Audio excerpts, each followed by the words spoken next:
நம்ம பாண்டியன் ஸ்டோர்ல சக்தி குடும்பம் போயிட்டு குமாருக்கு அரிசி பொண்ணு கேட்க போறாங்க. ஆமாங்க, அப்படிதான் அவங்க அத்தை சொல்றாங்க. வெளியில எதுக்கு பொண்ணு தேடுறீங்க, நம்ம அத்தை பொண்ணு இருக்குல்ல, போயிட்டு அரிசிக்கு கேட்டு பாப்பா அப்படின்னு சொல்றாங்க. அதுக்கு அவங்க அப்பா சொல்றாரு, போய் அந்த பரதேசி கிட்ட பொண்ணு கேட்க சொல்ற, அதெல்லாம் முடியாது அப்படின்னு சொல்றாங்க. ஆமா, உங்க பொண்ணு ரொம்ப ஒழுக்கம், அவனுக்கு போய் பொண்ணு கேட்டீங்கன்னா அவங்க பிடிச்சி கொடுக்க மாட்டாங்க அப்படின்னு சொல்றாங்க. சக்தி சொல்றதுக்கு அதெல்லாம் வேணாமா அப்படின்னு சொல்றாரு.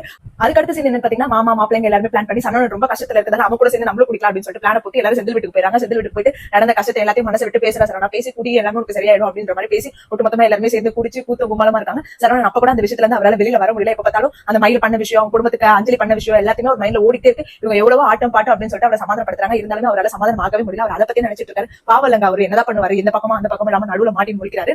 அதுக்கு அடுத்து சரி எல்லாருமே கூத்து கும்பலா அடிச்சிட்டு பிறகு டேரக்டா பாண்டி வீட்டுக்கு போறாங்க. ராஜுக்கு கால் பண்றாங்க. ராஜு வந்து கதவு திறந்தா யாரும் எதை கேட்க மாட்டா, சைலண்டா உள்ள அனுப்பிடுவா. அப்பா கண்ணில் மட்டும் மாட்டவே கூடாது அப்படின்னு சொல்லிட்டு எல்லாரும் பேசிட்டு இருக்கும்போது கதவு வந்து திறக்கும் பார்த்தா நம்ம பாண்டி தான் வந்து கதவு திறக்கிறாரு. என்னடா எங்க போயிட்டு வரீங்க எல்லாரும் ஒட்டு மொத்தமா அப்படின்னு சொல்லிட்டு கேட்கிறாரு. ஒன்னும் இல்ல, சும்மா தான் அப்படி எல்லாரும் பேசிட்டு வரோம் அப்படின்னு டவுட் வந்து சரி உள்ள போய் படுங்க அப்படின்னு சொல்லிட்டு சொல்றாரு. சரவணன் மூஞ்சி பார்க்கும்போது அவருக்கு ரொம்ப கஷ்டமாயிடுது. சரவணன் வந்து மயில் என்னெல்லாம் பண்ணாங்க அது எல்லாத்தையுமே ஒரு ரீகேப் பண்ணி பாக்குறாரு. மயில் பண்ண துரோகங்கள், அது பண்ண கல்யாணத்துல அது பண்ண விஷயங்கள் எல்லாத்தையும் நினைச்சு பாக்குறாரு. அப்ப வந்து சரவணன் வந்து சொல்றாரு, அப்பா நீங்க யார் கூட வேணாலும் இது பண்ண சொல்லுங்க, ஆனா மயில் கூட மட்டும் என்ன சேர்ந்து வாழவே சொல்லாதீங்க, என்னால அது முடியவே முடியாது அப்படின்ற மாதிரி ரொம்ப ஃபீல் பண்ணி பேசி அழுறாரு. அதை பாண்டிய நினைச்சு ரொம்ப கஷ்டப்படுறாரு. கஷ்டப்பட்டு அப்படியே டேரக்டா உள்ள வராரு. உள்ள வந்த பிறகு அவங்க பழனி கேட்கிறாரு, என்னாச்சு மாமா அப்படின்னு சொல்லிட்டு கேட்கிறாரு. ஒன்னும் இல்ல, இந்த மாதிரி வந்து அவங்க ஒரு புள்ளைய லவ் பண்ணா, அந்த புள்ளைய கல்யாணம் பண்ணிருக்காம என் விருப்பத்துக்கு ஏற்ற மாதிரி நான் ஒரு கல்யாணம் பண்ணி வச்சேன். என் ரெண்டு பிள்ளைங்களும் அவங்க விருப்பத்துக்கு ஏற்ற கல்யாணம் பண்ணாங்க, அவங்க நல்லா இருக்காங்க. ஆனா இவனுக்கு நான் கல்யாணம் பண்ணி வச்சேன், இப்படி இருக்கா அப்படின்னு சொல்லிட்டு ரொம்ப ஃபீல் பண்றாரு. அது சரவணனே கேட்கிறாரு, அவன் விருப்பத்துக்கு விட்டு நல்லா தான் இருந்திருப்பாங்க, என்னோட விருப்பத்துக்கு ஏற்ற மாதிரி என் புள்ள இருந்தா, ஆனா அவனோட வாழ்க்கை நான் எப்படி பண்ணிட்டேன், ஒரு நல்ல தகப்படா ஊர் உலகத்துக்கு தான் நான் இருக்கேன், என் பிள்ளைக்கு நான் அப்படி இல்ல அப்படின்னு சொல்லிட்டு ரொம்ப ஃபீல் பண்றாரு. அதோட நம்மளோட பாண்டியஸ்வரோட கடையை கட்டுறாங்க. அங்க வந்துட்டு அப்பா வந்து மயிலோட குடும்பத்துல இருந்து வந்து அஞ்சலி ரொம்ப அசிங்கப்படுத்துறாங்க. அஞ்சலி கிட்ட அதுக்கப்புறம் பேசவே நான் போய் அஞ்சலி கிட்ட மட்டும் ஒரே ஒரு மட்டும் பேசிட்டு வந்துடுறா, வேற எதுவுமே நல்லா பேசப்பட ஒரே மன்னிப்பு மட்டும் தான் கேட்கப்படா அப்படின்னு சொல்லிட்டு பாண்டியன் கிட்ட பர்மிஷன் கேட்காரு.